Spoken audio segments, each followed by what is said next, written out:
All right. I am super excited. Here we go. Today, I have a very special guest on the show. Her name is Nancy Marks, and this is the first time on Accountability and Me that I've ever actually had somebody who went through my program, went through accountability, decided they need an accountability partner.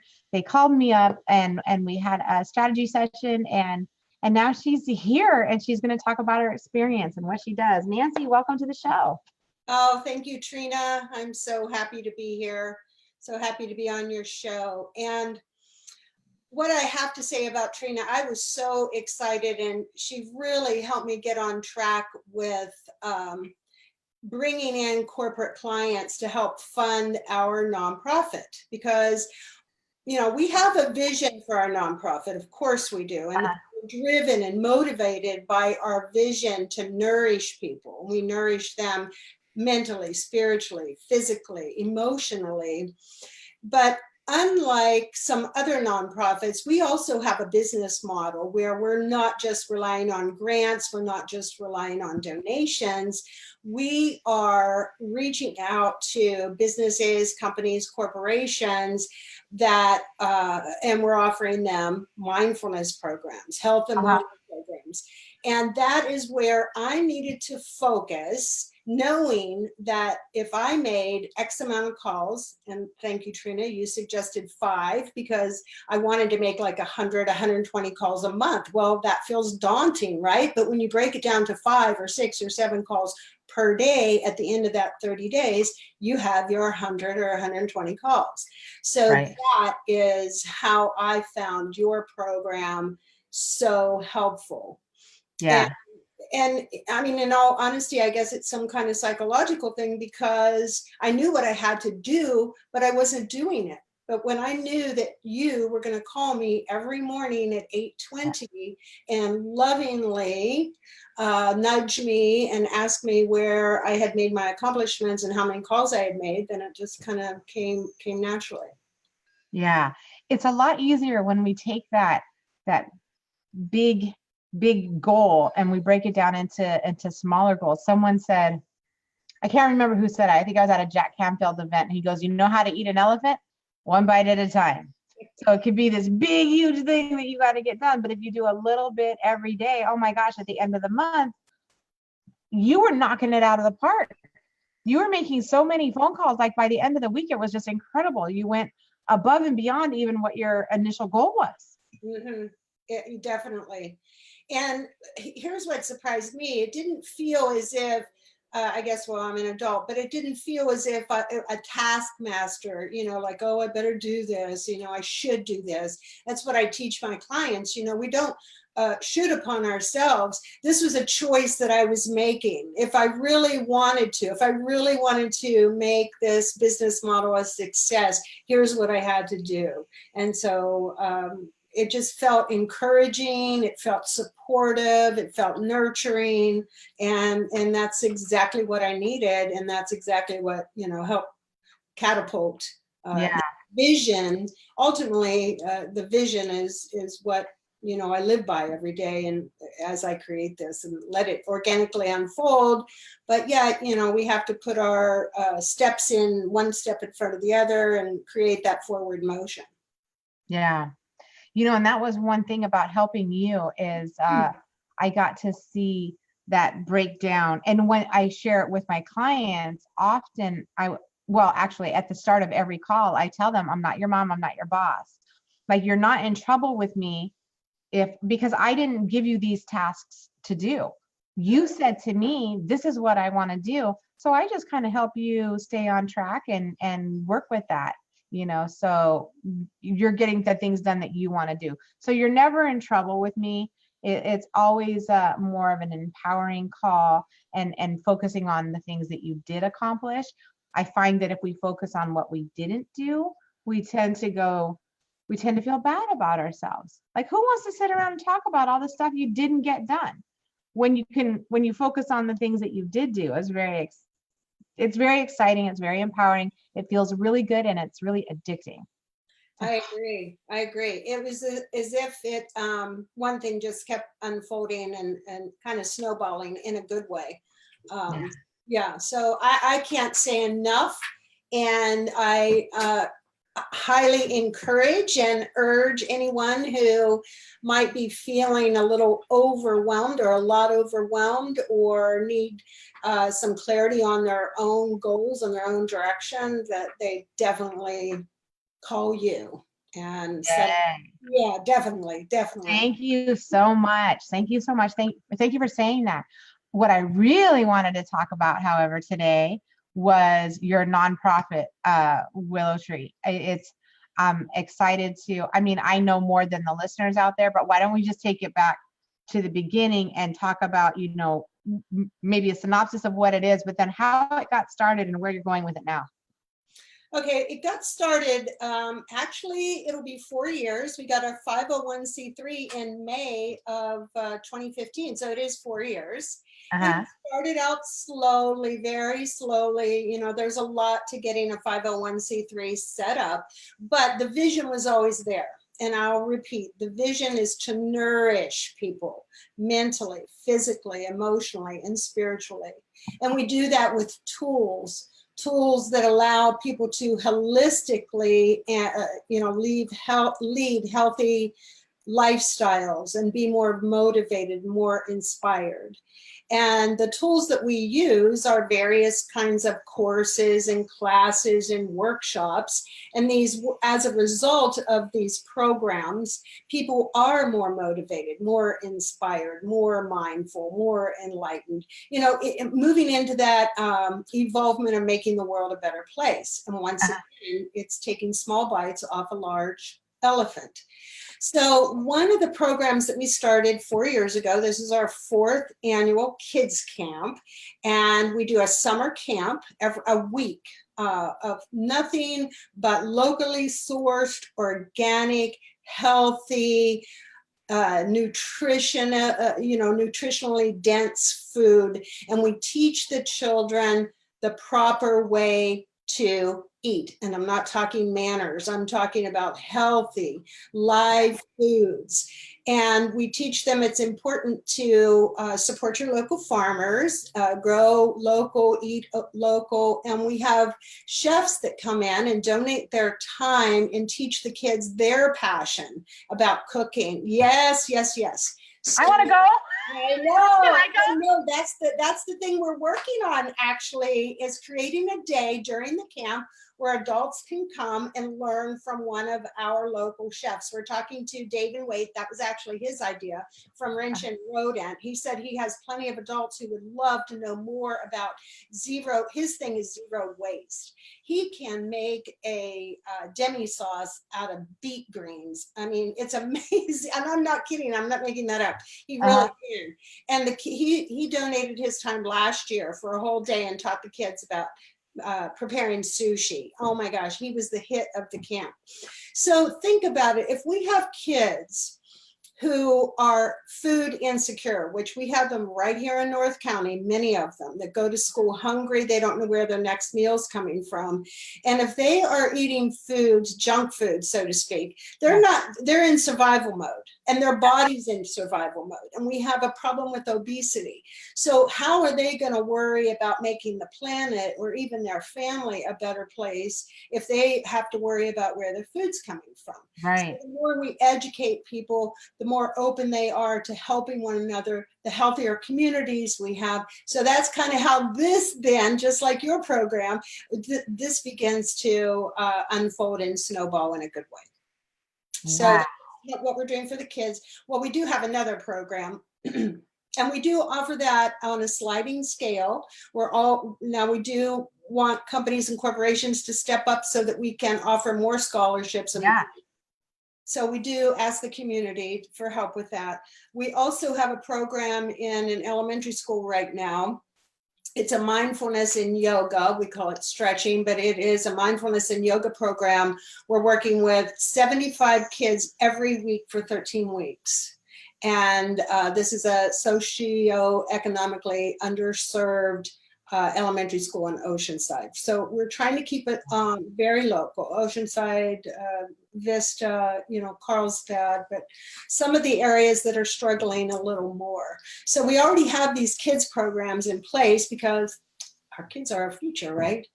And then we also. And I can see this growing is like once you have it all in place and you have the programs like the way that you want them, then you can branch out and start going to other communities and then to California and then to other states and start bringing this mindfulness, everywhere.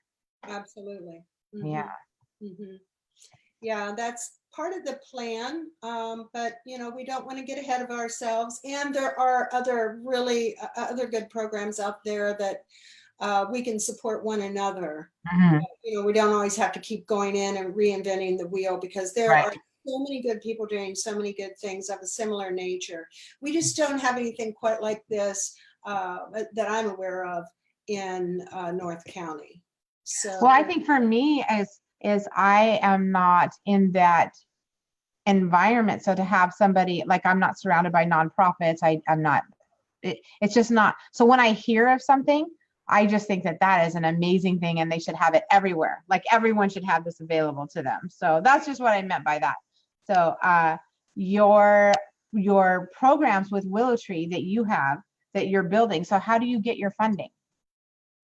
Well, we get some from donations, but we're trying to be self-sustainable, and that would be with our companies. And who we're trying to align with right now are companies that have between, say, 5 and 30 employees. And maybe they have a sales team or any of their employees, but they have a high regard for the health and wellness of their employees, and they would like to implement programs that make their employees more motivated, more inspired, more productive, happier, stress-free. Do you know that stress is the #1 cause of illness? It truly is. This is all documented. And so I'm going to ask you a question. I'm going to name a few top companies that I know of that scientifically, or I'm saying statistically, have been proven that have implemented a program. We have Google, we have General Mills, we have Goldman Sachs, and Apple. So they all have in common, they have implemented mindfulness programs, and we all know these are household names that are very successful companies. So we have some lesser known medium-sized companies that have done the same thing. And then we have companies who are just starting to think about implementing these programs because they want to.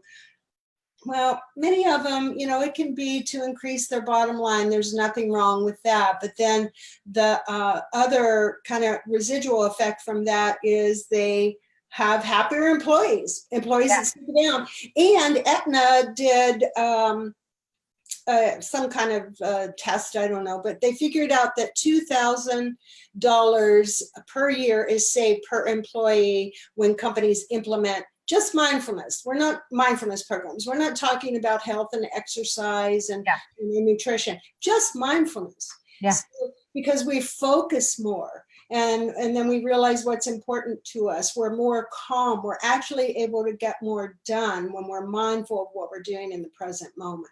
So that's our biggest goal, is to almost be self-funding.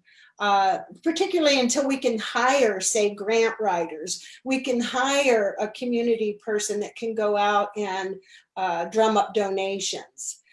For now, treating this nonprofit as a business, which it is, we're using the model of putting these programs into companies. So if you know of a company that has 5 to 30 employees, loves their employees and would like to do better, you can always have them talk to us. Yeah, I would share this video with them, share this interview and say, hey, I heard of this nonprofit, Willow Tree. I heard, I'm always hearing something somewhere, but they were talking about doing a mindfulness training with the company. And one of the supervisors said, well, what if we take them through this course and they all decide they're not happy here and that this is not where they're meant to be and they all leave us? And the other supervisor says, what if they don't and they stay? So you have like a whole bunch of like unhappy, stressed out people in a place where they don't want to be. So why wouldn't you want to bring mindfulness into your company? Why wouldn't you want to encourage that, type of lifestyle within your company? It just makes sense, especially when you look at the thriving companies that employ mindfulness as part of their company mission statement. Exactly. Yeah. And this is the beauty of this as well, because we're using at least 20% of the proceeds from our corporate mindfulness programs to put directly back into the kids camp. We keep to the kids programs, the kids camp as well, because we keep getting asked, can you do another kids camp? Well, up to this point, it's not profitable. Yeah. Which, I would love to be able to give it all away. And we also have school classes waiting in line to implement more of the mindfulness and yoga classes. So we're not going to be at a loss as to where we can put this money back into the community, because we have people standing in line that want our services. So, but we have to be able to pay the teachers. We have to be able to rent the space, buy the food, This idea just came in my brain. I'm like, oh, you know what you should do? I always have this, ask anyone. You should do a grandma and me or grandpa and me program where the grandparents pay to get the training with the cooks, and they take their grandkids with them, and the grandkids get to go for free, because there's a lot of grandparents out there that are watching the kids while the parents are working. I know that I do stuff. I have a 5-year-old grandson, and if him and I could go do like cooking classes together, where you promote it like that way you make it profitable, because the grandparents are going to pay to do this, and the grandkids get to come for free. So if you could find a way to word it and then turn it around and make it into a profitable thing, I'm telling you, if I could go to learn to cook meals with my grandson and he got to be healthier, I don't know. It's like one of those things where I wish I would have taught all these things to my daughter, but now she's 30. So I get a do-over with my grandson. So I think there's just a lot of us out there too. So. Well, that's interesting you'd say that, because I had a dear friend of mine come to camp last year, and she actually paid for her granddaughter to come, and then she volunteered her time, but it would just be the flip of that. I love that idea. Yeah. And she loved being there with her granddaughter and cooking and learning, all sorts of things and being part of the experience. So I think you're onto something. Yeah, I'm really excited. I wanted to thank you for coming on the show today. It's been wonderful to have you on. I'm super excited about what you have going on with Willow Tree. It was great working with you as your accountability coach and helping grow this amazing nonprofit. I wanted to give you, we only have like about a minute and a half left. I wanted to give you a little time for any final thoughts or last words, anything that you want to say. For those of you watching out there, we're going to put links in the comments on Facebook. It'll say go for goals and how to reach out. If you want to try an accountability partner, you can get a free week. If you want to donate to the Willow Tree or get more information from Nancy on how you can donate and how you can help this amazing nonprofit, get mindfulness into the workplace, or to help the kids, something like that. Or if you know somebody who would like to volunteer for their cooking camp, I'm sure you're always taking volunteers, right? Yes, and they could have an expertise in a gift they want to share. It doesn't even have to be an expertise in art or yoga or storytelling, whatever, makes them happy, a craft that they love to teach, or whatever. We're always looking for fresh, creative ideas that we can help these children open their minds and open their hearts. Yeah. So in the links in the comment sections, we're gonna put that information in there, and you probably just want them to email you. Is that the best way? info@Willow Tree. Best way. And yeah, just put that in the comment section. Okay. All right. Any final words for us? I just want to say thank you again, and I'm just so happy to be on the right track. And if you have any questions about that 4-step program that's, more of a personal level, how to get out of your blocks, and we can also talk about that as well. And some of the proceeds from that go right back into the Willow Tree, but that would be for another conversation. Yeah, well, you know what? If they go to, how would they find out more information about that? Would they just ask for it in an email? Well, or they could go to the website and look under programs, and there'll be a little thumbnail in there, and then they would then email me with any questions. Okay.